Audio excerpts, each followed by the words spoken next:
நாள் நைட் பார்த்திங்கன்னா இவங்க வந்து இருந்துக்கிட்டு நம்ம வீட்டில் வந்துட்டு போகவே இல்லை. இப்போ நானும் விரட்டக்கூடாதுன்னு சொல்லி இருந்தேன். ஏன்னா அது குட்டி போட இருக்குது.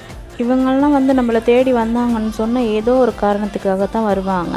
இந்த பூனை நினச்சிருக்குது இங்கே வந்து குட்டி போட்டால் இவங்க விரட்ட மாட்டாங்க, வீச மாட்டாங்கன்னு சொல்லி நினச்சி நம்ம வீட்டில் வந்து குட்டி போட்டுருச்சு.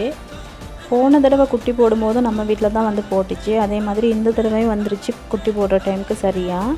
அடுத்த நாள் மார்னிங் பார்த்தா குட்டி போட்டுருந்துச்சி. அதுக்கப்புறம் நான் காலையில் எழும்பி நூடுல்ஸ் எல்லாம் செஞ்சுட்டு அந்த பூனைக்கும் கொஞ்சம் சாப்பாடு வச்சேன். ஆனால் அது சாப்பிடலை. எங்கள் ஊர் பக்கம் வந்து எப்போவுமே மழை பெஞ்சிக்கிட்டே இருக்கும்.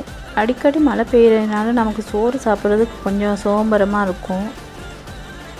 அப்படி இருந்தாலும் நமக்கு ரவைக்கெல்லாம் சோறு சாப்பிடாம படுத்தா தூக்கமும் வராது. அதனால தான் நான் என்ன செய்கிறது, ரொம்ப சிம்பிளாக இந்த மாதிரி ஒரு நூடுல்ஸ், ரொட்டி அந்த மாதிரி சாப்பாடுகள் செய்கிறது. அதுக்கப்புறம் என்ன செஞ்சேன்னா கடைக்கு போயிட்டு சிக்கன் வாங்கிட்டு வந்து சமைச்சு பகல் சாப்பாடுக்கும் ரெடி பண்ணிட்டேன்.